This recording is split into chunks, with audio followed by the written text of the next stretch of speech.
Okay, dear students, today we will discuss the tribunals. The tribunals are there are a lot of debates about the tribunals. The over tribunalization in India, that is a disaster to the administration of justice. Is it really true, or it is over exaggerated, or the executives are trying to snatch or to make its presence and infringing or making inroads into the judiciary domain.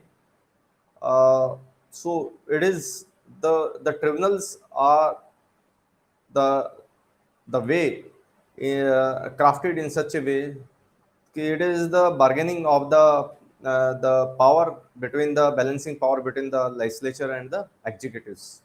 So these are the some words which I have spoken. You may find such questions even in UPSC or some other top level competitive examination. Uh, the such kind of questions may be crafted in such a way. So let's begin about the theoretical portion. So first we will discuss the constitutional provision about the tribunals. Then we will discuss the this thing. First of all, we will discuss the historical, the background to the tribunals. Then the constitutional developments, provisions and developments in the Supreme Court case laws, and the recent what is going on regarding the tribunalization. So I will take the help of some diagrams. I will try to, though I am not so good in making this thing diagram. So okay, first of all, the difference between tribunals, tribunals and the court. देखिए सबसे पहले तो tribunals और court में difference क्या है. तो जो ट्रिब्यूनल्स और कोर्ट में डिफरेंस क्या है, तो देखिए कोर्ट तो क्या है कि एस्टेब्लिश बाय लॉ, वो तो ट्रिब्यूनल्स भी एस्टेब्लिश बाय लॉ है. तो कोर्ट्स में क्या होता है कि आपका एक एक पूरा वेल स्ट्रक्चर्ड है, और आपको पता है कि अपने इंडियन कॉन्स्टिट्यूशन में 3 टियर सिस्टम है. 3 टियर सिस्टम है आपके. सबसे पहले आपको मिलेंगे लोअर कोर्ट्स, फिर आपको मिलेंगे हाई कोर्ट्स, और फिर आपको मिलेगा सुप्रीम कोर्ट्स. तो 3 टियर हायरकी सिस्टम है जो जुडिशरी का सिस्टम है अपने. लेकिन ये ऐसा रियलाइज किया गया कि यार कोर्ट्स में जो पेंडेंसी है, कोर्ट्स में जो पेंडेंसी है वो मोर देन आपका 3 crore, somewhere may be 3.5 crore, इतने केसेस बैकलॉग हैं. तो अब इन केसेस से कैसे छुटकारा पाया जाए. और बहुत सारे जो केसेस थे वो सर्विसेज मैटर के हैं, सर्विसेज मैटर के हैं. जैसे जो सेंट्रल गवर्नमेंट के एम्प्लॉयज हैं आपके, स्टेट गवर्नमेंट के एम्प्लॉयज हैं आपके, है ना. तो इस तरीके से देखा जाए तो बहुत सारे गवर्नमेंट एम्प्लॉयज सर्विसेज मैटर काफी है. और जो आपके हाई कोर्ट और सुप्रीम कोर्ट्स ये हैं, ये दोनों जो कोर्ट हैं, these are the constitutional courts. इनको कॉन्स्टिट्यूशनल कोर्ट बोला जाता है. यानी वो आपके डिसाइड करते हैं सब्सटेंशियल क्वेश्चंस ऑफ लॉ.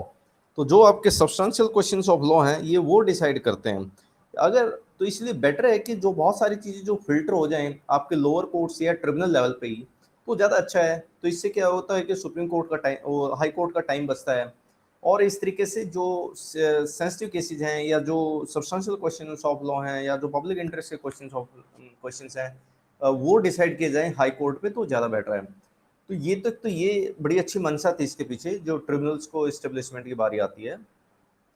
लेकिन इसके पीछे एक दूसरा एस्पेक्ट ये भी था गवर्नमेंट का, क्योंकि ये जो ट्रिब्यूनल्स थे ये आपके 42 जो ट्रिब्यूनल्स आपके 42 कॉन्स्टिट्यूशनल अमेंडमेंट्स में इंदिरा गांधी जी लेके आते हैं 1976 में. तो इसके पीछे एक और भी जो रीजन है वो ये है, क्योंकि इंदिरा गांधी जी की जो गवर्नमेंट थी वो उन्होंने इमरजेंसी लगाई थी. आपको पता है इमरजेंसी लगाई थी 1975 में. तो ये 70 जो ये एरा था, तो इसमें बड़ा जुडिशरी को भी धक्का लगा. और सुप्रीम कोर्ट ने एक एडीएम जबलपुर वाला केस दिया जिसमें बोले कि आपकी अगर इमरजेंसी इम्पोज है आपकी, तो उस समय आपका इवन जो राइट टू लाइफ है वो भी सीज हो जाता है. यानी रिट ऑफ हैबेस कॉर्पस भी एडमिट नहीं करेंगे. जबकि हाई कोर्ट से अच्छा काम किया था हाई कोर्ट्स ने, लेकिन सुप्रीम कोर्ट ने सारे केसेस लेके और ये डिक्लेयर कर दिया. तो एक ऐसा एक डार्क एरा आ गया था उसमें. तो जुडिशरी को भी अपने इनफैक्ट सर्वाइव करना था. जुडिशरी का भी बड़ा क्रिटिसिज्म हुआ कि judiciary come to the executives. तो एग्जीक्यूटिव्स मीन्स आपके जो मिनिस्टर्स, काउंसिल ऑफ मिनिस्टर्स, मैं उनकी बात कर रहा हूँ. We have the 3 wings legislature, executive, judiciary, ठीक है ना। एग्जीक्यूटिव्स में जो आपके परमानेंट एग्जीक्यूटिव्स तो आपके ब्यूरोक्रेट्स हो जाते हैं, आईएएस वगैरह, लेकिन जो टेम्परेरी एग्जीक्यूटिव्स हैं, मेन एग्जीक्यूटिव्स तो वही हैं, तो ये तो उनको सपोर्ट करने के लिए हैं। यानी जो आपके टेम्परेरी एग्जीक्यूटिव्स हैं, जो पॉलिटिकल एग्जीक्यूटिव्स हैं, जो आपके मिनिस्टर्स हैं, तो वो पार्लियामेंट तो पॉलिसी बनाती है, अब उसको इम्प्लीमेंट करते हैं आपके यही लोग, एक्चुअली आपके मिनिस्टर्स। तो उस समय ये भी हुआ कि ये सुप्रीम कोर्ट ने और हाई कोर्ट्स ने अपनी पावर एग्जर्ट करना शुरू की थी। उससे पहले कुछ केसेस भी आए थे इमरजेंसी इंपोज होने से पहले, क्योंकि इंदिरा गांधी जैसे अपना इलेक्शन भी हार गई थी, इलाहाबाद हाई कोर्ट ने उसको स्टक डाउन कर दिया था इंदिरा गांधी के इलेक्शन को, राजनारायण वाले केस में। तो ये राजनारायण वाला केस था एक, उसमें भी इंदिरा गांधी का इलेक्शन को अनकॉन्स्टिट्यूशनल डिक्लेयर कर दिया था। तो इस तरीके से प्रीवी पर्स का एक केस आया था कि जो पुराने रूलर्स थे उनकी पेंशन बंद कर दी थी, तो उसके भी वो भी अगेंस्ट सुप्रीम कोर्ट ने वो सरकार के अगेंस्ट डिसीजन दिया था। फिर वो अलग बात है कि वो एक अमेंडमेंट लेके आ गई थी। तो इस तरीके से काफी कन्फ्लिक्शन चलता रहता था। और आपका जो राइट टू प्रॉपर्टी जो था उस पर भी काफी आपका डिस्प्यूट चला हुआ था। तो यानी आपका जुडिशरी वर्सेस एग्जीक्यूटिव ये चलाई हुआ था, और इस तरीके से एक पोजीशन असर्टिव भी करना था। और यहाँ पर एक 1973 में जो केशवानंद भारती का केस आता है, केशवानंद भारती जिसको हम फंडामेंटल राइट केस भी बोलते हैं, और उसमें एक था डॉक्ट्रिन ऑफ बेसिक स्ट्रक्चर, तो एक बेसिक स्ट्रक्चर इवॉल्व किया कि भैया आपके जो ठीक है, you may amend the constitution, और आप इसको कर सकते हो, कॉन्स्टिट्यूशन को अमेंड कर सकते हो, लेकिन बेसिक स्ट्रक्चर आप अमेंड नहीं कर सकते। तो इस तरीके की सारी जो बैकड्रॉप में जो सारे इंसिडेंट हुए, तो उसमें तो इंदिरा गांधी ने फिर क्या हो गया कि ठीक है, how to bypass the judiciary. तो बाईपास करने का उन्होंने सोचा कि जुडिशरी को बाईपास किया जाए। Bypass judiciary, higher judiciary, means I am talking about the higher judiciary, ठीक है। तो कैसे इसको बाईपास किया जाए, तो सबसे उन्होंने अच्छा कंसेप्ट सोचा कि हम ऐसा करते हैं, कोर्ट यहाँ पे हम ट्रिब्यूनल बनाते हैं। ट्रिब्यूनल क्या है कि हाई कोर्ट को बाईपास कर देगा, सीधा केस जाएगा ट्रिब्यूनल में, और आपके ट्रिब्यूनल से फिर सीधा आपके पास जाएगा सुप्रीम कोर्ट में। वो भी देखिए, हाई कोर्ट से पहले मैं आपको let me make this thing very clear, मैं आपको ये समझाना चाहता हूँ कि किस तरीके से इन्होंने स्मार्टली ये प्ले खेला कि ये जुडिशरी को कैसे बाईपास किया जाए। हाँ, तो यहाँ पर लोग क्या करते हैं, देखिए पहले तो आपके हाई कोर्ट में जाते हैं, ठीक है ना। हाई कोर्ट में आपका जनरली लोग क्या है कि जैसे आर्टिकल आपका 226 में, ठीक है ना, और आपका सुप्रीम कोर्ट जाते हैं आपका, एक तो आपकी जो 32 के तहत रिट्स के थ्रू जाते हैं, एक आपका आर्टिकल 132 है आपका, आपका 133 है आपका। तो ये जो अपील जाते हैं हाई कोर्ट से जो अपील में जाते हैं, ये वो चीजें हैं। लेकिन यहाँ पर इन्होंने क्या किया आपकी कि हम ये क्रिमिनल मैटर्स में जाते हैं 134 में, ठीक है ना, तो ये सिविल मैटर में जाते हैं आपके 133 में, और ये आपके सर्टेन केसेस में अपील में जाते हैं। तो ये तीन जो आपकी राइट्स थे, तरीके थे हाई कोर्ट से जाने के लिए, आपके सीधे हाई कोर्ट से अपील में जाने के तरीके।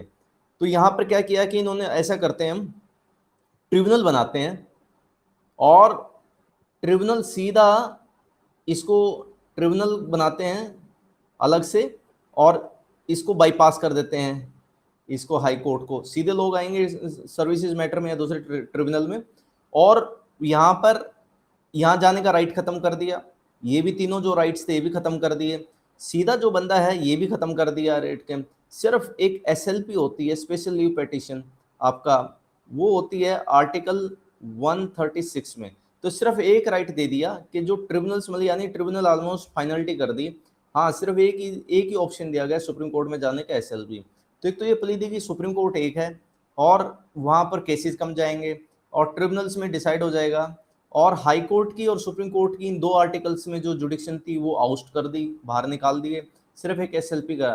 तो यानी बेसिकली इन्होंने क्या किया कि किसी तरीके से हम जुडिशियल रिव्यू को मिनिमाइज कर दें, जुडिशियल रिव्यू को ऑलमोस्ट खत्म कर दें। तो ये यहाँ पर इन्होंने इस तरीके से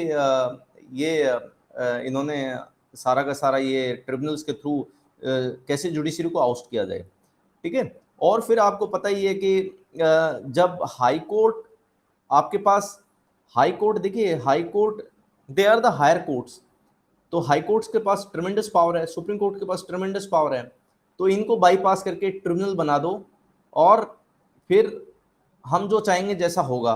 क्योंकि हाई कोर्ट और सुप्रीम कोर्ट की जो अपॉइंटमेंट है, ये बात है 1976 की। चलो उस समय तक तो आपके जजेस ट्रांसफर केस नहीं आया था, इंडिपेंडेंस जो जजेस की अपॉइंटमेंट थी वो एग्जीक्यूटिव्स के हाथ में थी तभी तक, तो खैर उस समय तक तो प्रेसिडेंट तो गवर्नमेंट ही करती थी। लेकिन आपको पता है कि 1993 के बाद तो ये पावर भी जुडिशरी ने एक्सर्ट करके और अपने हाथ में ले ली थी कि जजेस would be appointed by the collegium system. तो कॉलेजियम सिस्टम यानी सुप्रीम कोर्ट का सीजीआई प्लस 4 सीनियर मोस्ट जजेस, यही जजेस के अपॉइंट करेंगे आपके। तो यहाँ पर ये सारा हो गया। तो लेकिन अब क्या है कि ट्रिब्यूनल्स का इन्होंने रास्ता इसलिए चुना कि भाई ट्रिब्यूनल्स में जो अपॉइंटमेंट है वो आपके एग्जीक्यूटिव्स करते हैं, एग्जीक्यूटिव्स करते हैं। तो अब ये सारी इन्होंने बाईपास करके चलाया गया और बहाना ये लिया गया कि भैया ऑलरेडी जो है, जो हायर कोर्ट्स हैं उनमें बैकलॉग बहुत ज़्यादा है और इस हाँ, कुछ केसेस में मैं कहना चाहूँगा कि जो आपके ट्रिब्यूनल्स हैं वो काम उन्होंने अच्छा भी किया इनिशियल स्टेज पे। अभी भी कुछ ट्रिब्यूनल्स अच्छा काम करें, कुछ जगह ट्रिब्यूनल्स में बैकलॉग बहुत ज़्यादा भी मिला है, ऐसा भी देखने की बात आई है। तो मैं ये तो नहीं कहता कि ट्रिब्यूनल्स बिल्कुल ही खत्म कर देना चाहिए, लेकिन ट्रिब्यूनल्स हाँ बहुत रिस्की हो गया है और कुछ ही ट्रिब्यूनल्स काम कर रहे हैं और फिर ट्रिब्यूनल्स में एक अपॉइंटमेंट का भी बड़ा इश्यू है। तो वहाँ पर जिस तरीके से अपॉइंटमेंट होती है वो भी अपने आप में एक इश्यू है देखने का। तो यहाँ पर मैं आप लोगों को कुछ डेट वाइज बताता हूँ और उससे भी पहले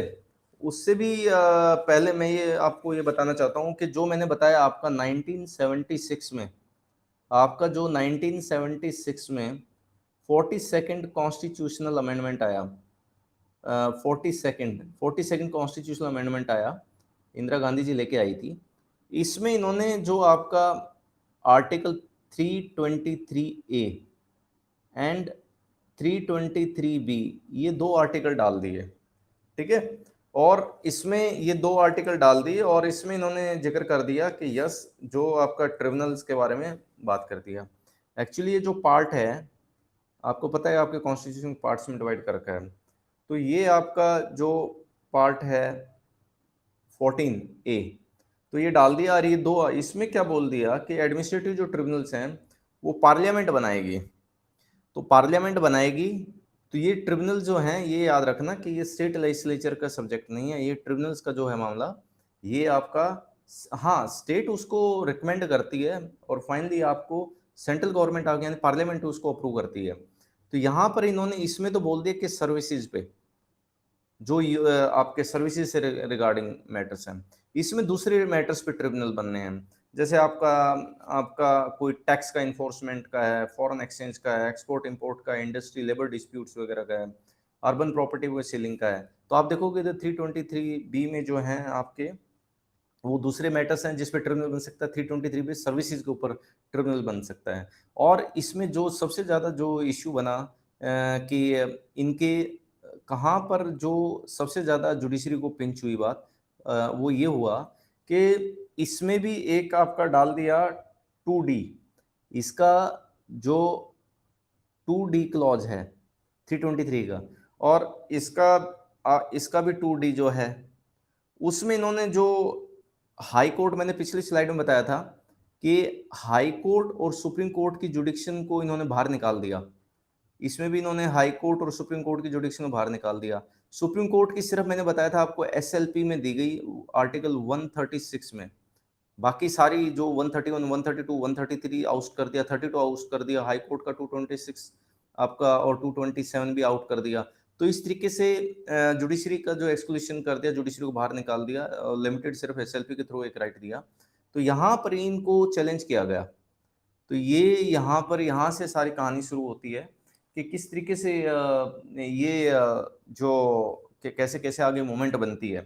तो मैं ये बताना चाहता हूँ इसके साथ कि जो ट्रिब्यूनल्स हैं, इंटेंशन तो क्या थी कि भैया ट्रिब्यूनल्स को हम इसलिए बना रहे हैं, एक तो बैकलॉग बहुत ज़्यादा है तो बड़ा रिलैक्स होगा, बड़े केसेस जो हैं वो हाई कोर्ट से निकल के और ट्रिब्यूनल्स में चले जाएंगे जैसे, ठीक है ना। एक तो इन्होंने जो वर्कलोड है आपका एक तो जो हाई कोर्ट का वर्कलोड है वो कम हो जाएगा, ठीक है। एक जो ट्रिब्यूनल्स में जो जस्टिस है, जो केसेस हैं बहुत लो फीस पे हैं, जल्दी डिस्पोजल होगा, डिस्पोजल रेट भी जल्दी होगा, तो जल्दी डिस्पोजल होगा। एक एक्सपर्टाइज होंगे वहाँ पर उस फील्ड के। आपको पता है ट्रिब्यूनल्स में क्या है कि एक मेंबर, मान लिया मैं अगर आर्म्ड फोर्सेज ट्रिब्यूनल की बात करता हूँ, तो उसमें क्या होगा, एक तो होगा हाई कोर्ट का रिटायर्ड जज, जुडिशियल मेंबर, और आपका एक दूसरा जो होगा वो कोई मेजर जनरल से सीनियर रैंक का ऑफिसर होगा आपका, जो जिसको हम एडमिनिस्ट्रेटिव मेंबर बोलते हैं। हालांकि अब इसमें अमेंडमेंट करके जो लेके आए हैं उसमें बोलते हैं any person having sufficient knowledge, जिसको अभी चैलेंज भी कर रखा है। तो इस तरीके से आपके जो मेंबर्स होते हैं, मान लिया मैं सेंट्रल एडमिनिस्ट्रेटिव ट्रिब्यूनल की बात करता हूँ, जो पहला ट्रिब्यूनल बना आर्टिकल 323A में, सेंट्रल एडमिनिस्ट्रेटिव ट्रिब्यूनल एक्ट 1985। तो इसमें एक जुडिशियल मेंबर होता है आपका, और दूसरा एडमिनिस्ट्रेटिव मेंबर होता है। तो जुडिशियल मेंबर तो आपके ठीक है हाई कोर्ट के जजेस जो रिटायर्ड हो गए, और एडमिनिस्ट्रेटिव मेंबर्स आपके कोई भी है, जैसे ब्यूरोक्रेट्स लगा दिया, किसी आईएएस को लगा दिया, आईएफएस को लगा दिया, इस तरीके से। तो यहाँ पर ये हुआ कि ये इन फैक्टर्स की वजह से हम एक्सपर्ट ज़्यादा टेक्निकल इश्यूज हैं, अर्ली डिस्पोजल होगा, लो फीस पे होगा। एक इसमें सबसे बड़ी बात और थी कि एविडेंस जो लॉ है या जो सीपीसी है, यानी जो कोर्ट में क्या है कि बिल्कुल आपका प्रॉपर तरीके से एक सिस्टम है, आपका सीपीसी फॉलो होगा, एक को प्रोसीजर फॉलो होगा। लेकिन यहाँ पर ट्रिब्यूनल्स इसके लिए बाइंडिंग नहीं है एविडेंस एक्ट को फॉलो करने के लिए या सीपीसी को, तो उनका अपना अलग प्रोसीजर होगा, सिंपल प्रोसीजर होगा कि कोई भी बंदा आके अपना केस लड़ सकता है। तो ये बेसिकली इस तरीके से था कि इसको टेक्निकल नहीं बनाया गया। तो एक इसमें ये भी क्या ये सारी बातें डिस्कस हुई हैं, क्या ये इसमें सच हैं? कुछ हद तक तो ठीक है, बाकी लेकिन अभी जो हम देख रहे हैं जिस तरीके से तो कोई सक्सेसफुल हुआ नहीं है, और इनफैक्ट इससे कन्फ्लिक्शन और बढ़ गया है आपका। तो अभी लेट अस सी। तो ये जो मैंने आपको बताया है कि होता क्या क्या है। अब सबसे पहले ये ट्रिब्यूनल्स, जब ओरिजिनल कॉन्स्टिट्यूशन की मैं बात करता हूँ, जब ओरिजिनल जो कॉन्स्टिट्यूशन है अपना, जो 1950 में लागू हुआ, उसमें ट्रिब्यूनल्स नाम की कोई चीज़ नहीं थी। ये फर्स्ट टाइम 1976 में आपका 42nd कॉन्स्टिट्यूशनल अमेंडमेंट से इंदिरा गांधी जी लेके आती है, ठीक है। हाँ, अब मैं बात करता हूँ कि 1958 में आपका 14th लॉ कमीशन की रिपोर्ट आ जाती है, लॉ कमीशन ऑफ इंडिया, और उसमें वो कहते हैं कि यस कि हमें वी शुड हैव ट्रिब्यूनल्स, और स्पेशलाइज सोशियो इकोनॉमिक लेजिस्लेशन के इरा में, क्योंकि बहुत सारे सोशियो इकोनॉमिक लॉ बनाने हैं, उसमें एक्सपर्टाइज और नॉलेज होना स्पेशल एरिया में, जैसे टैक्सेशन है, सर्विसेज मैटर है, तो ऐसे में क्या है कि हमें ट्रिब्यूनल्स कॉन्स्टिट्यूट करने चाहिए। और ये एक इससे मैं आपको बता देता हूँ, ये सौरन सिंह कमेटी, सौरन सिंह कमेटी बनाई गई थी इंदिरा गांधी के द्वारा, और इसी के बेस पे आपका जो 42nd कॉन्स्टिट्यूशनल अमेंडमेंट आया था। और इसमें मैं आपको ये भी बताऊं कि जो सौरन सिंह कमेटी की रिपोर्ट जो रिकमेंडेशन काफ़ी हद तक लागू की, जब जनता गवर्नमेंट आती है बड़े परेशान होके, और इमरजेंसी के दौर से गुजर के बड़े उनको टॉर्चर किया गया, मतलब सभी पॉलिटिशियन को अक्रॉस द बोर्ड, तो उन्होंने 42nd कॉन्स्टिट्यूशनल अमेंडमेंट को न्यूट्रलाइज करने के लिए, जो 1976 में इंदिरा गांधी जी लेके आई, तो वो 44th कॉन्स्टिट्यूशनल अमेंडमेंट लेके आते हैं 1978 में। तो मोस्टली जो इसके प्रोविजंस थे काफ़ी हद तक वो न्यूट्रलाइज कर दिए गए थे 44th अमेंडमेंट में, काफ़ी हद तक, एज इट इज़ तो नहीं पर काफ़ी हद तक। लेकिन जो ट्रिब्यूनल वाला जो मैटर था, यानी ट्रिब्यूनल जो था आपका आर्टिकल 323A 323B, इसको टच नहीं किया। यानी इसका मतलब अपोजिशन वाले भी रेडी थे कि ये कॉन्सेप्ट ठीक है और इसको आगे बढ़ाना चाहिए। खैर, अभी एक केस आता है, मैं आपको बताऊं इसमें, जो काफ़ी, जिसका क्रिटिसिज्म भी हुआ। तो यहाँ पर 1970 ये था आपका 1987,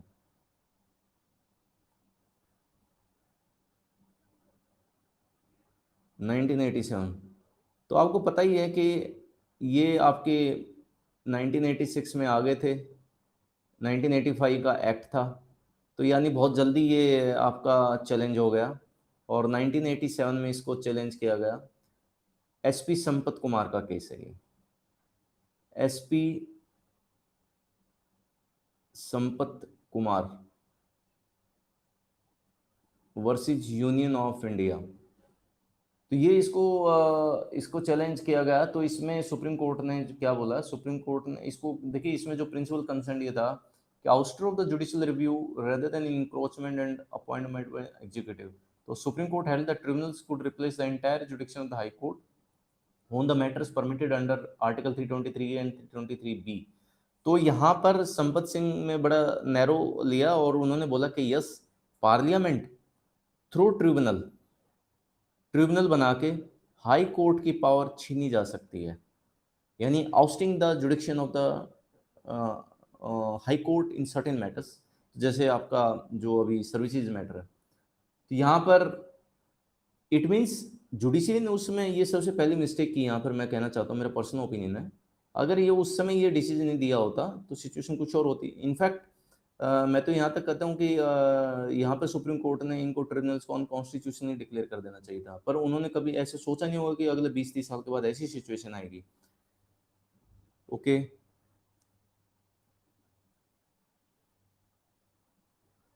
अब जो नेक्स्ट हम देखते हैं, अब जो नेक्स्ट केस आता है वो आपका 1997 में आता है और ये बड़ा इंपॉर्टेंट केस है।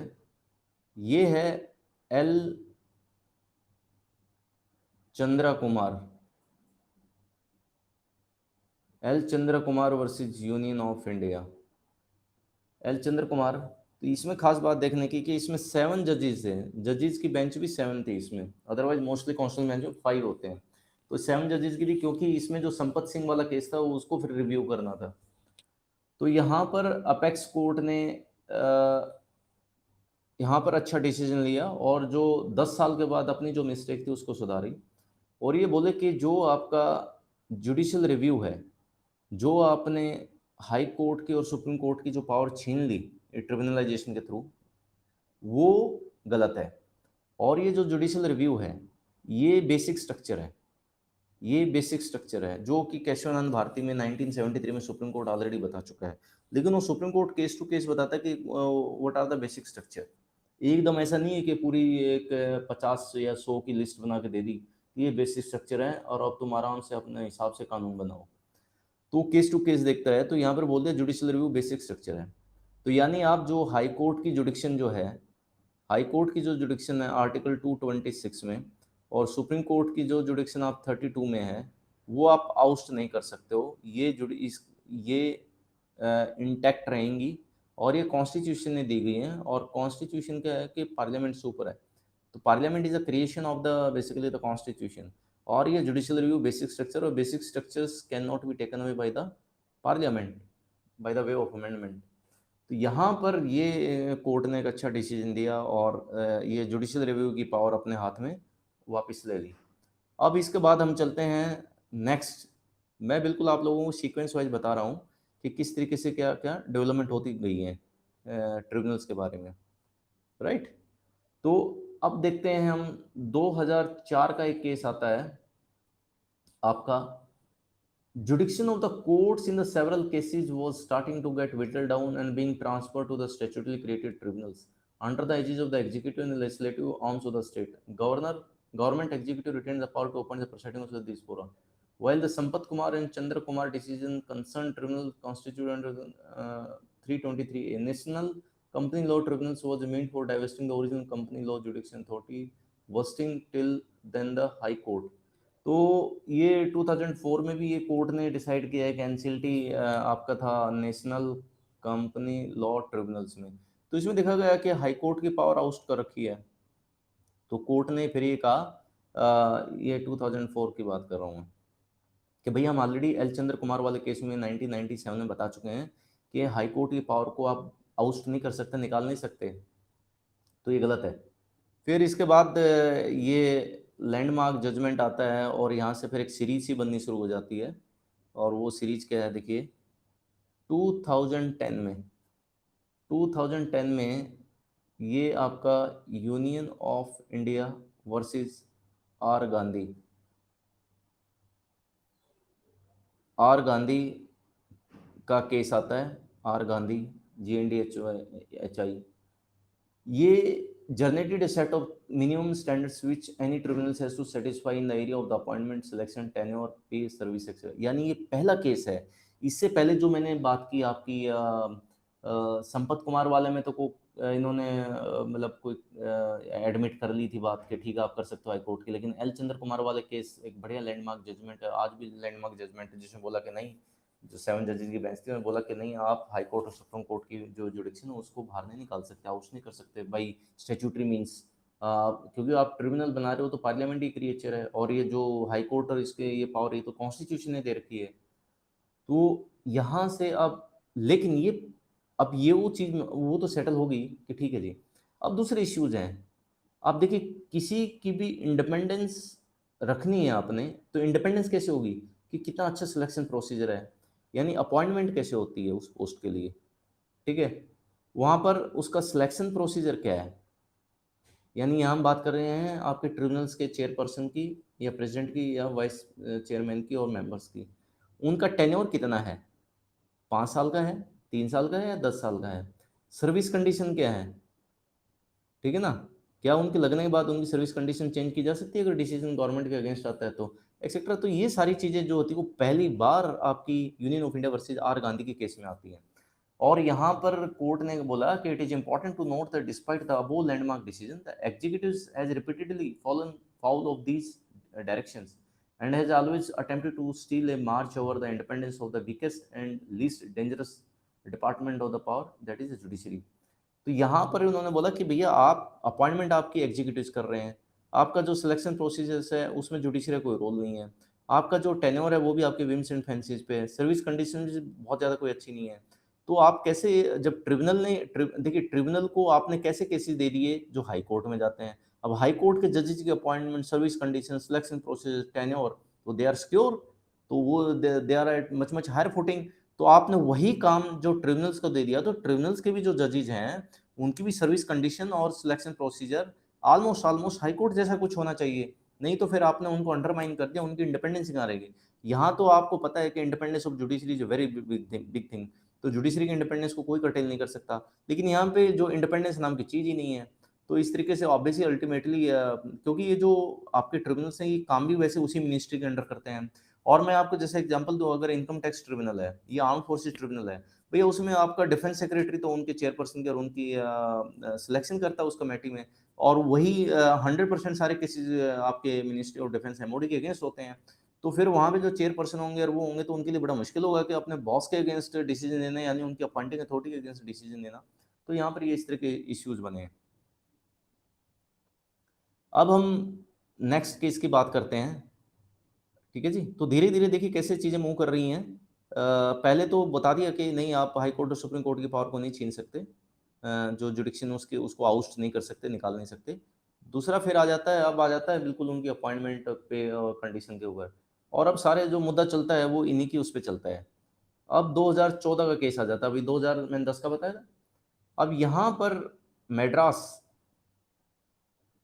मैड्रास बार एसोसिएशन, बार जो एडवोकेट्स की अपनी एसोसिएशन होती है उसको बोलते हैं, association versus union of India, ये 2014 का केस है सुप्रीम कोर्ट में। तो यहां पर क्या था कि national tax tribunal act 2005,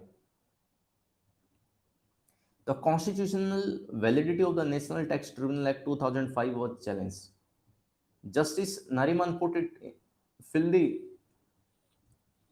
Pithali, Chandra Kumar and R Gandhi have allowed, देखिए, allowed the tribunalization at the original stage subject to the certain safeguards. Boundary has finally been crossed with the effect of the ultimate encroachment on the executive domain of the superior courts। तो यहाँ पर इन्होंने ये कहा कि भैया ठीक है, सुप्रीम कोर्ट ने हमने एल चंद्रा वाला केस जो 1997 का है, आर गांधी अभी जो 2010 का केस है जो मैंने ये दोनों के हिसाब से डिस्कस कर, इन दोनों केसों ने बोल दिया कि ठीक है tribunalisation at original stage okay allowed, हम अलाउ कर चुके हैं कि ठीक है, लेकिन विथ सर्टेन सेफ गार्ड्स, लेकिन उनमें हमने बोला था कुछ सेफ गार्ड्स होने चाहिए कि जुडिशियल रिव्यू से आप बाहर नहीं कर सकते, उनकी अपॉइंटमेंट टेन्योर वगैरह फिक्स किया जाए, इंडिपेंडेंसी मेंटेन की जाए। लेकिन एंटिटी जो एक्ट है, इसमें आप लोगों ने हमारे केस जो सर्टेन गाइडलाइंस हमने दी, उसके बावजूद भी पुराने के आप लोगों ने लक्ष्य का पार की और इसको यहाँ पे ये सर्टेन डायरेक्शंस दी कि उनको फॉलो किया जाए। लेकिन देखिए जो आपके एग्जीक्यूटिव्स हैं, ये इतने मानने वाले तो हैं नहीं भाई, ठीक है। ऐसे तो मानने वाले नहीं हैं ये, क्योंकि ये तो चलता ही रहता है कन्फ्लिक्शन। अब मैं आपको बताऊं कि यहाँ पर फिर नेक्स्ट ईयर फिर एक केस आता है और मद्रास बार एसोसिएशन इनका पीछा नहीं छोड़ती है सरकार का, और ये फिर एक आपका Madras bar association union of India 2015 का केस आता है। और इसमें जो कंपनीज एक्ट में, ये कंपनीज एक्ट को लेके गए 2013 को, कंपनीज एक्ट 2013, इसमें बोला कि द वायर्स ऑफ यानी informative in the company act 2013 which contemplated establishment of NCLT, national company law tribunal, NC national company law appellate tribunal, were challenged.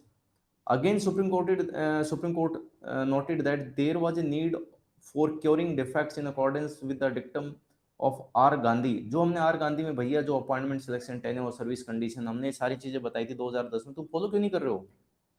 One should have hoped that these attempts were shut out for the good and the governments would fall in line with these directions. However, as recently the passage of the, देखिए अब यहाँ पर फिर direction दी, लेकिन भैया ये अपने जो धोल कपड़ियाँ हैं ये मानने वाले तो है नहीं, ठीक है ना। क्योंकि देखिए ये अपनी पावर यहीं एक्सरसाइज कर सकते हैं, यहाँ कैसे ये जजेस को कैसे कंट्रोल में रख सकते हैं, वो यही है कि सिलेक्शन प्रोसीजर, सर्विस कंडीशन पे, अलाउंसेस, टेन्योर आप इस तरीके से डिसाइड कीजिए कि वो आपके आगे आगे पीछे घूमेंगे, फिर डिसीजन आपके फेवर में देंगे। तो इस तरीके से ये चीज़ें मैनेज करते हैं। फिर 2015 तक की कहानी मैं कर चुका हूँ। अब बात आ जाती है जेटली साहब, जो now he is no more, he was very sharp advocate.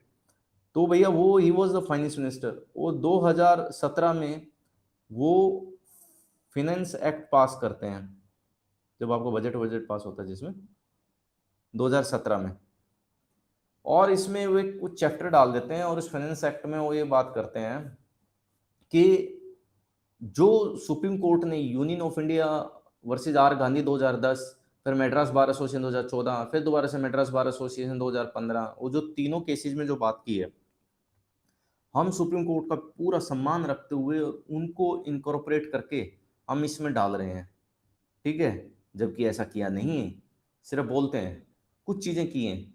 अब फिर इन्होंने ये भी बोला कि बहुत सारे जो कितने 26 ट्रिब्यूनल्स काम कर रहे थे, तो इनको रिड्यूस करके हम 19 कर रहे हैं। बहुत ज़्यादा ट्रिब्यूनलाइजेशन है, जिनका सिमिलर नेचर का वर्क है, सिमिलर जिनका नेचर है, उनको हम इकट्ठा मिला देते हैं और 19 ट्रिब्यूनल्स कर देते हैं, और फिर उनकी हम सर्विस कंडीशन सेम रख देते हैं। तो उन्होंने फिर यहाँ के जो जो 19 ट्रिब्यूनल्स हैं, इन सब की क्या किया कि सर्विस कंडीशन डिसाइड कर दी कि भाई ये ऐसे अपॉइंटमेंट होगी, ये सर्विस कंडीशन होगी, और जो स्क्रीनिंग सिलेक्शन कमेटी होगी, स्क्रीनिंग एंड सिलेक्शन कमेटी जो डिसाइड करेगी चेयरपर्सन और मेंबर का सिलेक्शन, वो ये होगी। तो ये एक्ट तो पास कर दिया इसमें। अभी क्या हुआ कि फिर इसको देखा, इसमें तो बहुत सारी कुछ ऐसी चीजें थी कि जो सुप्रीम कोर्ट ने कहा उनको फॉलो नहीं किया लेटर एंड स्पिरिट में, तो फिर इसको भी चैलेंज किया जाता है फाइनेंस एक्ट 2017 को। तो इस तरीके से आप देख रहे हैं कैसे सीक्वेंस चल रही है। मैं आप लोगों को बिल्कुल सीक्वेंस वाइज बता रहा हूँ कि ये एक बार आपको समरी आपको समझ में आ जाएगी ना, तो फिर आप अपने हिसाब से पढ़ेंगे तो आपको अच्छा लगेगा। तो जो मैंने ये आपको 2017 वाला जो अभी फाइनेंस एक्ट बताया है, जिसमें इन्होंने बोला कि हम 26 से 19 ट्रिब्यूनल्स बनाएंगे और उनकी कंडीशन अपॉइंटमेंट की स्क्रीनिंग कमेटी और ये सारा होगा, तो इसमें फिर क्या किया इन्होंने, इनको चैलेंज किया और 2019 में,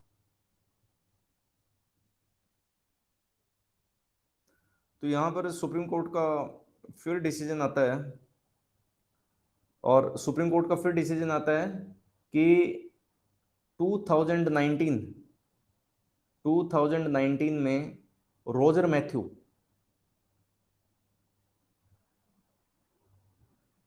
रोजर मैथ्यू वर्सेस साउथ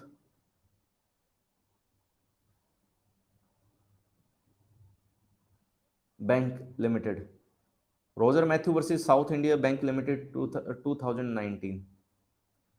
तो इसमें क्या हुआ कि आपका क्या चैलेंज किया गया था, इसमें ये बड़ा इंपॉर्टेंट केस लॉ है जो भी मैंने लिखा है, रोजर मैथ्यू वाला लेटेस्ट केस लॉज है। तो इसमें जो चैलेंज किया गया, तो 2017 वाला जो फाइनेंस एक्ट मैंने बताया था उसको चैलेंज किया गया था रोजर मैथ्यू में, और 2019 में इसका डिसीजन आया। तो इसमें क्या, इसको क्या किया, तो इसमें जो एक चैप्टर था उसको मैं लिख देता हूँ, बड़ा लंबा सा है ये। Tribunals, appellate tribunals and other authorities, other, आप जब जाके देखेंगे तो अपने मिल जाएगा आपको। Qualification, experience, other conditions of service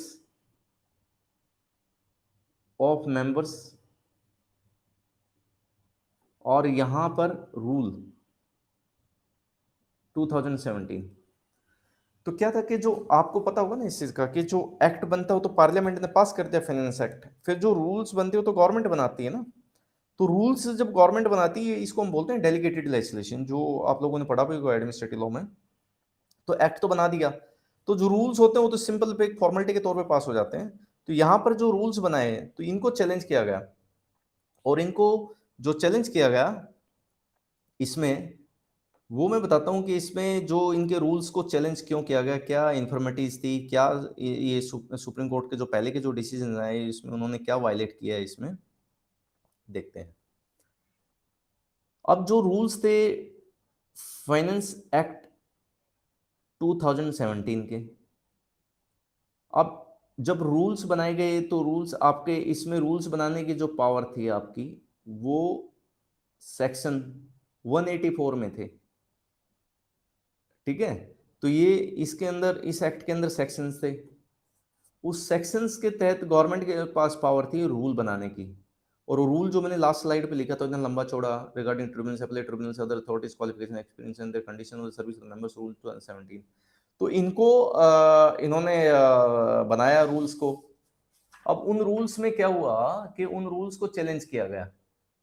अब जो रूल्स को चैलेंज किया गया कि क्या ये किस तरीके से करते हैं, क्या डिफरेंस है इन दोनों में, तो मैं आपको बताना चाहता हूँ। 5 इश्यूज बने थे इसमें, Roger Matthew versus south India bank limited में। तो जो पहला इश्यू जो था वो मैं आपको बता रहा हूँ, कि जो फाइनेंस एक्ट था ये इन्होंने एज ए मनी बिल की तरह पास किया, मनी बिल की तरह पास किया। अब मनी बिल आपको पता है कि आर्टिकल 110 में, 110 में है कॉन्स्टिट्यूशन के। तो क्या ये, अब मनी बिल सरकार क्या करती है, पहले जैसे आधार बिल भी आया था तो उसको भी चैलेंज किया गया था। तो इसको ये बोला गया कि भैया ये जो मनी बिल हो ही नहीं सकता, इसमें तो आपने क्वालिफिकेशन, पे एंड अलाउंसेस वो डिसाइड किए हैं ना, मनी से रिलेटेड कहाँ है। अगर आप आर्टिकल 110 देखोगे तो मनी बिल है नहीं। तो यहाँ जो गवर्नमेंट की जो इंटेंशन थी वो साफ साफ मेलाफाइड थी, कि राज्यसभा को कैसे अवॉइड किया जाए, क्योंकि राज्यसभा में इनका मेजोरिटी का इश्यू था। तो राज्यसभा को कैसे बाईपास किया जाए। देखिए अब राज्यसभा में पोजीशन अलग है इनकी, 2017 की बात कर रहा हूँ मैं। तो they were struggling with the number in the Rajya Sabha. तो आप मनी बिल लेके आओ, और आपने सिर्फ लोकसभा में पास करा ना, लोकसभा में आपकी बीजेपी की जो मेजोरिटी थी रूलिंग गवर्नमेंट की। तो एक तो इसको एक चैलेंज किया गया। तो खैर इस केस में सुप्रीम कोर्ट ने बोला कि आपका जो जो एक जस्टिस पुट्टू स्वामी वाला केस आया था, जिसको राइट टू प्राइवेसी भी जिसमें हेल्ड किया था, उसमें बोला कि जो majority dictum in the said judgment did not substantially discuss the effect of the word only in article 110 clause 1 of the constitution. तो फाइनली इसको क्या हुआ कि लार्जर बेंच को भेज दिया, यानी जो 7 जज की एक बेंच बना दी, तो उसमें डिसाइड होगा कि ये मनी बिल है कि नहीं है। ठीक है जी, एक तो ये हो गया आपका।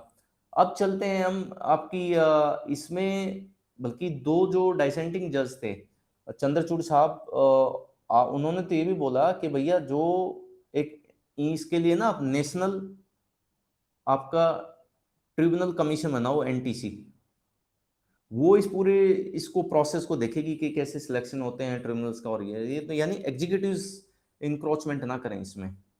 अब आ जाइए नेक्स्ट इश्यू। तो नेक्स्ट इश्यू भी देखते हैं हम।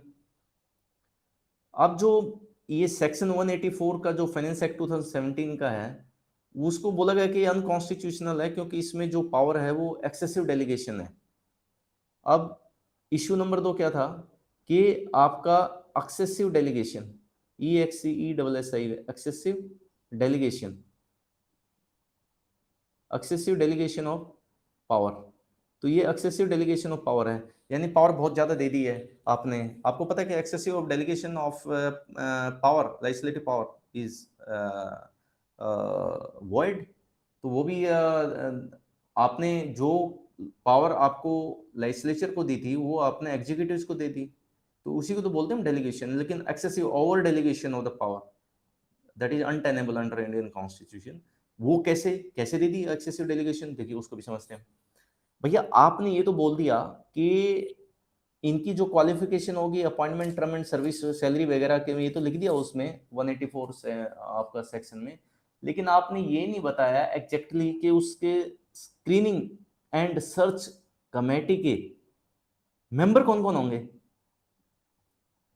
तो ये तो बताया नहीं आपने, ये तो फिर इन्होंने रूल्स में बनाया, एक्ट में तो ये बात बताई नहीं आपने 184 में। रूल्स एग्जीक्यूटिव ने बनाने हैं, तो वो तो अब उन्होंने अपने हिसाब से मोल्ड करके रूल्स में वो कंपोजिशन बना दी स्क्रीनिंग एंड सर्च कमेटी की, तो वो डिसाइड होंगे उसमें। जैसे आपने ठीक है, एक ओवरऑल सुपरविजन होगा सुप्रीम कोर्ट के जज का, और बाकी उसके में अपने एग्जीक्यूटिव घुसा दिए अंदर। तो आपके जैसे सेक्रेटरीज होंगे दो आपके, फिर दूसरा आपका कंसर्न मिनिस्ट्री का।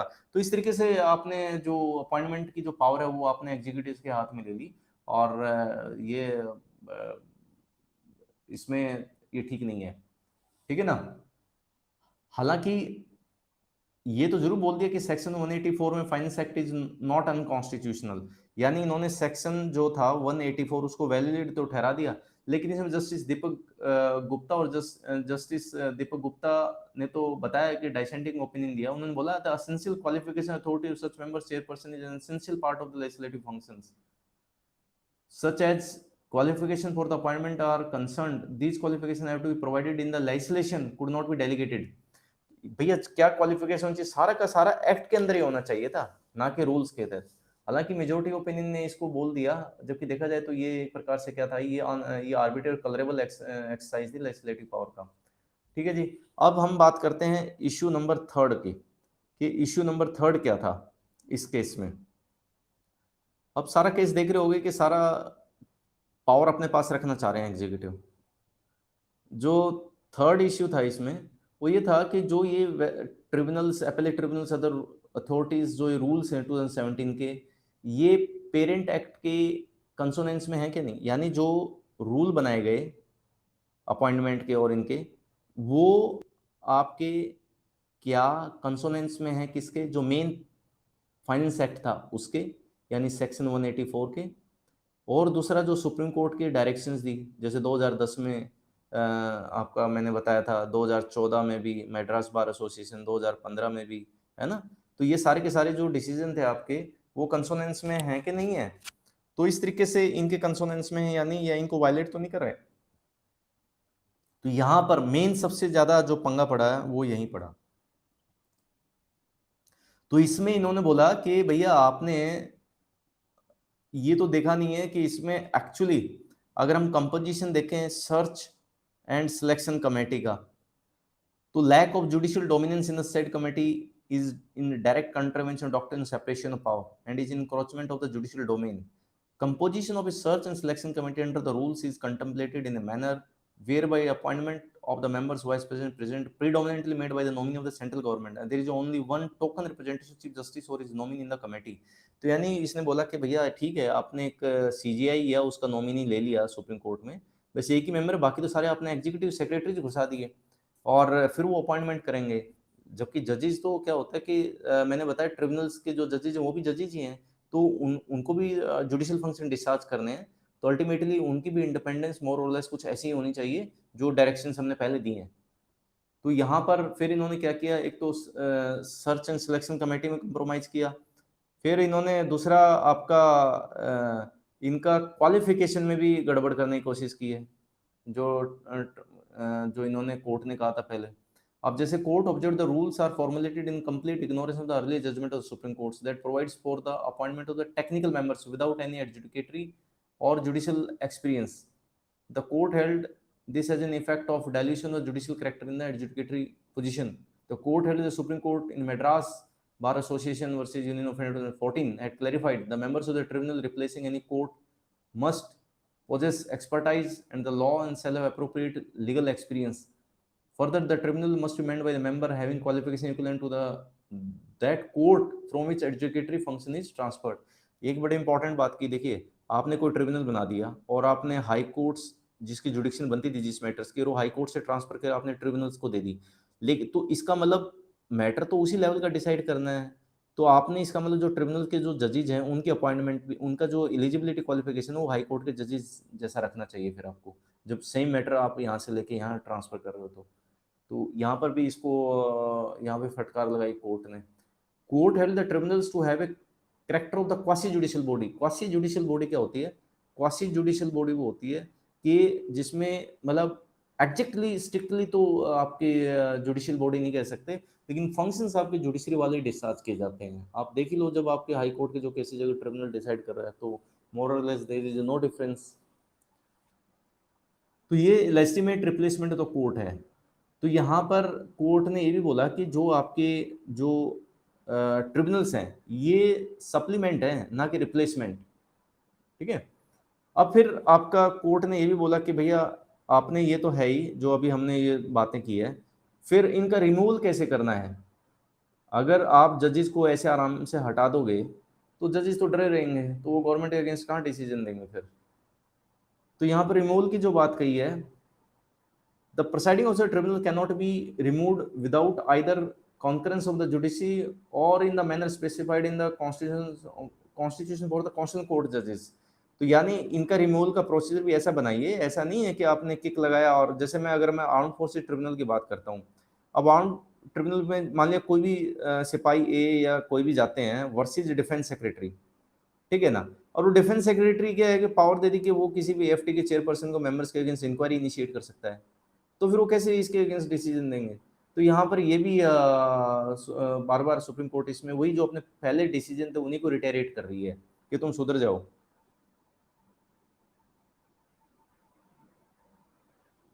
अब हम बात करते हैं चौथा पॉइंट कि जो आपकी direct statutory appeal from tribunal to the supreme court ought to be deterred. यानी क्या है, जो ट्रिब्यूनल से जो अपील जाएंगी वो सीधी जो सुप्रीम कोर्ट जा रही है उसको डिटोर करके क्या पहले हाई कोर्ट जाना चाहिए, ठीक है ना। तो ये तो वैसे भी उस एल चंद्रा वाले केस में सुप्रीम कोर्ट ने पहले ही बोल रखा है कि भैया आप हाई कोर्ट और सुप्रीम कोर्ट की पावर तो आउस्ट कर ही नहीं सकते, सिर्फ सुप्रीम कोर्ट को 136 स्पेशल लीव पिटीशन पावर दे रखी है। तो यहाँ पर इन्होंने बोला है कि आपका provision for statutory appeal to the Supreme Court leads to the inevitable result of imposing a heavy burden on the apex court, thereby inhibiting the access to the justice. The court has held that considering the impediments caused by such direct appeals, the Union of India shall revisit such provisions under various enactment providing for the direct appeal to the Supreme Court against the order of the tribunal, instead providing them to the divisional bench of the High Court। तो यानी ये भी कहा कि भैया आप है ना पहले क्या करो, सीधा सुप्रीम कोर्ट मत दो पावर, आप सीधा ट्रिब्यूनल से बोलो हाई कोर्ट जाएंगे डिविजनल बेंच में। डिविजनल बेंच होती है 2 जजेस की, तो पहले ट्रिब्यूनल से अपील जाएगी हाई कोर्ट की डिविजनल बेंच में और यहाँ से फिर सुप्रीम कोर्ट जाएगी। तो इस तरीके से मैकेनिज्म कीजिए। और इन्होंने क्या किया कि 6 महीने का टाइम दीजिए इस काम के लिए, जितने भी एक्ट हैं आपके, जितने भी ट्रिब्यूनल जिस एक्ट के थ्रू बनाए उसमें कॉरस्पॉन्डिंगली अमेंडमेंट कीजिए। तो ये इश्यू था। फिर उसके बाद जो लास्ट इश्यू नंबर जो हमने 5 है वो ये है कि whether there is a need of amalgamating certain existing tribunals and setting of the benches। हाँ, ये क्या जितने मैंने बताया 26 ट्रिब्यूनल्स थे और आपने उनको अमलगेट मिक्स करके 19 बना दिए, ठीक है। यहाँ कोर्ट ने बोला कि ठीक है इट्स ओके कि अगर जो नीड बेस्ड रिक्वायरमेंट लग रही है कि जुडिशियल इम्पैक्ट असेसमेंट कीजिए सभी ट्रिब्यूनल्स का, और जहाँ जिनकी फंक्शनिंग जैसी लग रही है मोर और लेस तो आपने मिला दिया, ठीक है, अच्छी बात है। तो court has directed the union of India to rationalize and the amalgamate the existing tribunals depending on their case load and the commonality of the subject matter after conducting the judicial impact assessment. Additionally, the court has directed the Union of India to ensure that at very least circuit benches all tribunals set up at all 6 major judicial high courts। तो ये ठीक है, उसको okay कर दिया, it's okay. तो यहाँ पर ये सुप्रीम कोर्ट का जो डिसीजन आया मैथ्यू वाला केस में, बड़ा इंपॉर्टेंट केस लॉज है ये, और ये 2017 में जो इन्होंने चेंज ये रूल लेके आए तो इससे था। अब बात क्या होती है कि इस ऑर्डर को कंप्लायंस में ये क्या करते हैं, अभी ये पहले एक्ट लेके भी आ रहे थे लेकिन वो एक्ट अभी तक पास नहीं हुआ, फिर ये ऑर्डिनेंस लेके आते हैं, आई थिंक ये अप्रैल 2021 में लेके आए हैं, और इसका नाम है भैया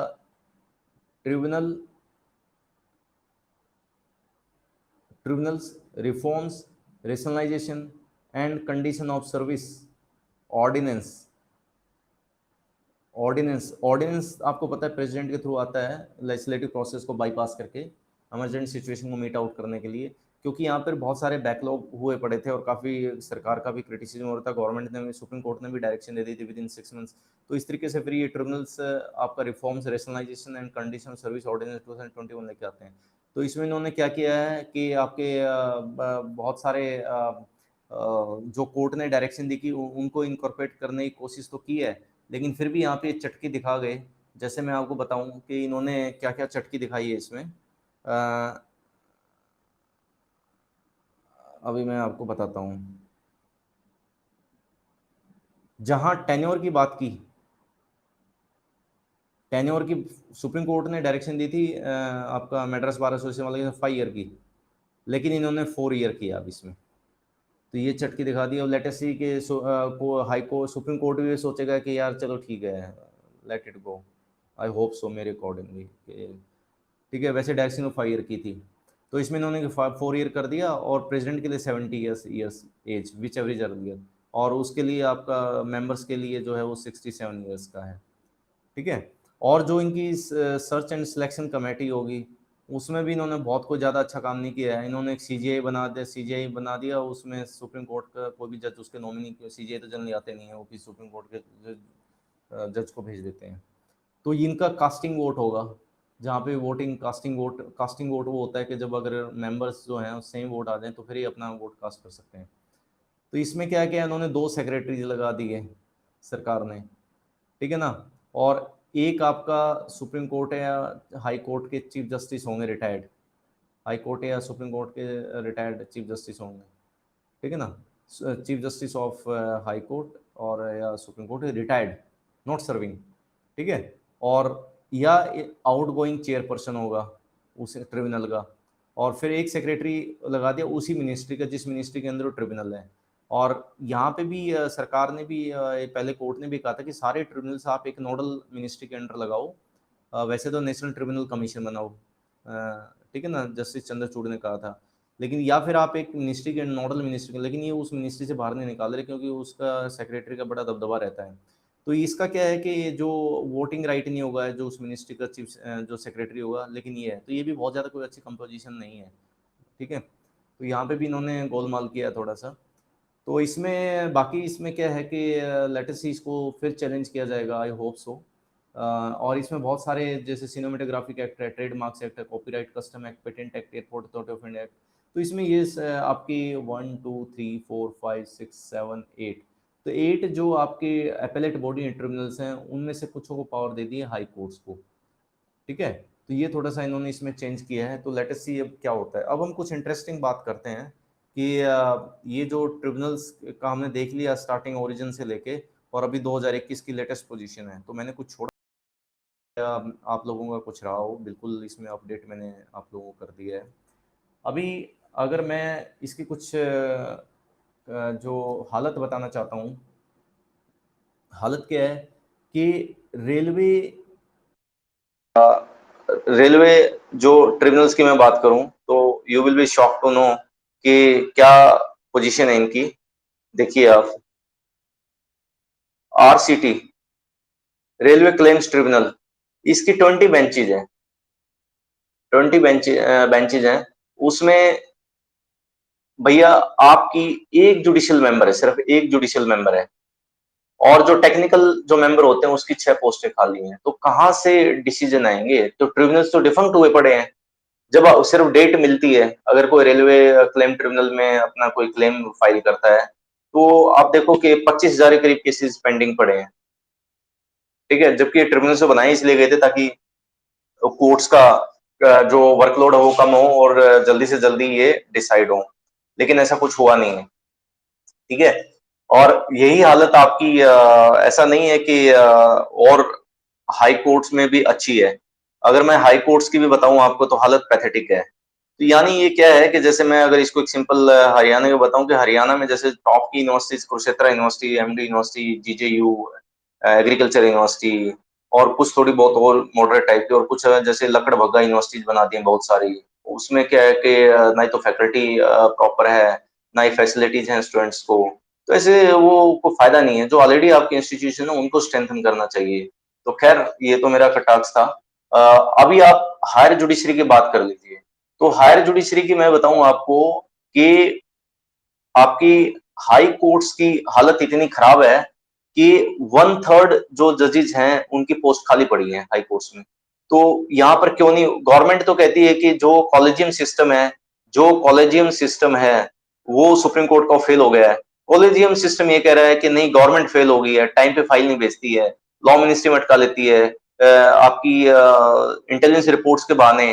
तो इस तरह के बहुत सारे इश्यूज इनका टसल चलता रहता है। एक तरह के मेमोरेंडम ऑफ प्रोसीजर भी बनाया कि एक सर्टेन ड्यूरेशन रखी कि 2 महीने 3 महीने के लिए फाइल यहाँ जाएगी फिर ये आएगी, लेकिन अल्टीमेटली वो भी कोई काम नहीं कर रहा है और काफी वैकेंसीज अभी बैकलॉग लगा हुआ है इसमें। और आपके 12 हाई कोर्ट तो ऐसे हैं, 12 हाई कोर्ट जिसमें सीधा सीधा 1/3 पोस्टें खाली पड़ी हैं। और इसमें सबसे ज्यादा जो पोस्टें हैं वो बिहार हाई कोर्ट में खाली पड़ी हैं, जबकि लॉ मिनिस्टर वहीं के हैं, रविशंकर प्रसाद।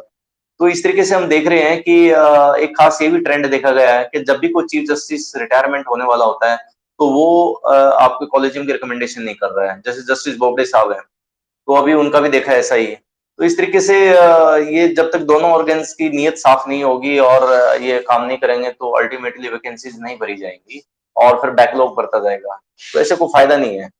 अभी मैं अगर ये आपको बिल्कुल मैंने ये साइट से लिया है 1 मई 2021 का डाटा, वो मैं जस्ट एक आपको बताता हूँ।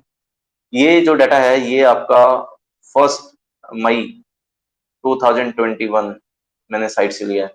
तो इसमें जो आपकी सुप्रीम कोर्ट में की जो स्ट्रेंथ है जजेस की सैंक्शन स्ट्रेंथ वो 34 है, वर्किंग स्ट्रेंथ 27 है, और 7 जो है वो खाली पड़ी है वैकेंसी सुप्रीम कोर्ट में।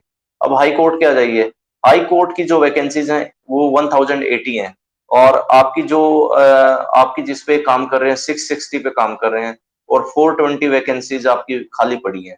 तो फिर बताइए कि हाई कोर्ट की भी हालत ये खराब है, आपने ट्रिब्यूनल्स और बना दिए, उनमें आप भर नहीं रहे हो, तो अल्टीमेटली क्या है कि ना इधर करना ना उधर करना, और ये बैकलॉग पे बैकलॉग इकट्ठा होता जाता है, फिर कोई फायदा नहीं है। सारे एफर्ट्स न्यूट्रलाइज हो जाते हैं, वेस्ट हो जाते हैं, ठीक है।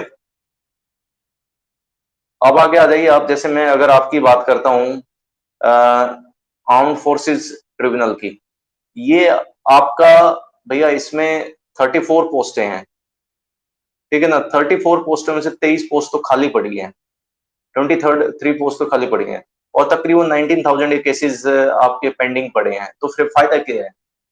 तो इस तरीके से कोई फायदा नहीं है इस तरह के ट्रिब्यूनल्स में अगर आप वैकेंसी नहीं भरोगे, आपकी नीयत साफ नहीं होगी।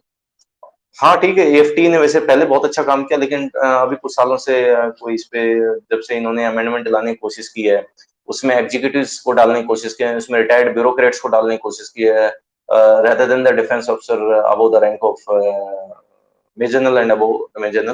तो उसके बाद ये इसका हालत खराब हो गई एएफटी की भी, और फिर डेट्स मिल रही हैं एएफटी में आज के दिन भी। तो इस तरीके से अब मैंने जो आप लोगों को बताया है कि जो अपने ट्रिब्यूनल्स की हालत कितनी खराब है। और अभी हम थोड़ा सा एक इंटरेस्टिंग चीज भी और भी देख लेते हैं कि जो आपके, अब एक बात आती है cooling period. Cooling period cooling period क्या होता है कि जब जैसे कोई ब्यूरोक्रेट्स या कोई जजेस जैसे रिटायर होता है तो उसके बाद उसको एकदम अगर पोस्ट देते हैं तो एक परसेप्शन ऐसा बन जाता है कि उसने गवर्नमेंट के फेवर में कुछ डिसीजन लिया और गवर्नमेंट ने उसको इंसेंटिवाइज करके और उसको गवर्नर लगा दिया, राज्यसभा का मेंबर बना दिया, या इस तरह की कोई अपॉइंटमेंट दे दी। अब जैसे इसमें भी एक ये आर्टिकल आया था जनवरी 2021 में, 70% जो जजेज हैं, 70% सुप्रीम कोर्ट के जो जजेज हैं वो भाई साहब रिटायरमेंट के बाद दूसरी अपॉइंटमेंट ले लेते हैं, और कुछ तो उन्होंने तो मल्टीपल अपॉइंटमेंट भी ले ली, एक के बाद दूसरी ऐसे करके।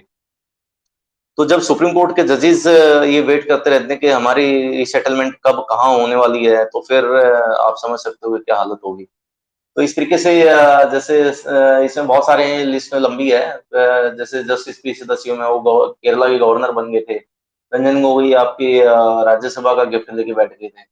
तो इस तरीके से बहुत सारे ये जजेस हैं। हाँ, इसमें 2 चीज़ें हैं जो मैं कहना चाहता हूँ कि एक तो जो गवर्नमेंट अपॉइंट करती है, एक सुप्रीम कोर्ट खुद के कमीशन अपॉइंट या कमेटी अपॉइंट कर देता है। तो उसमें नाम मात्र का पैसा मिलता है, वो ठीक है, आप कोर्ट की मतलब आप हेल्प कर रहे हो। तो वो तो एक अच्छा सा है, तो उसको हम ये नहीं कह सकते कि आपने रीअपॉइंटमेंट ले ली। ठीक है ना? तो वो मैं मानता हूँ कि हाँ, वो चीज़ ठीक है। अब इसमें ऐसे भी कुछ एग्जांपल हैं, यू माइट बी शॉकिंग, कि भैया जैसे जस्टिस बी.एन. कृपाल थे, जो नेशनल फॉरेस्ट कमीशन बना 2002 में, उन्होंने 1 महीने के अंदर ही रिटायरमेंट के सुप्रीम कोर्ट से जैसे रिटायर हुए, तो नेशनल फॉरेस्ट कमीशन के वो हेड बन गए थे। आपके जस्टिस बी.एन. कृष्णा हैं, वो 2006 में रिटायर हुए और उसी समय वो उन्होंने सिक्स पे कमीशन के चेयरपर्सन बना दिए थे आपके। जस्टिस मुखोपाध्याय जो थे, वो नेशनल कंपनी लॉ के अपीलेट ट्रिब्यूनल के वो चेयरमैन बने।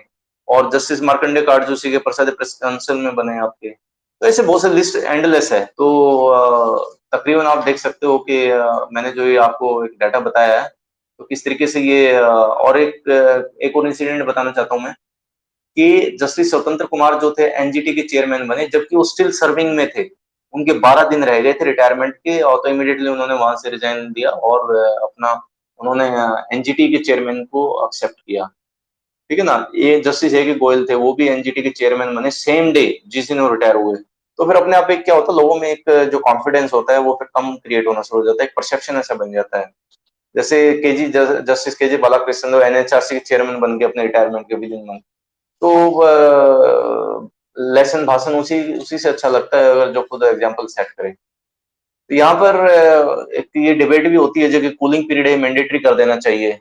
तो अब जो आपकी, मैं इसमें कुछ आपको ये भी बताना चाहूंगा,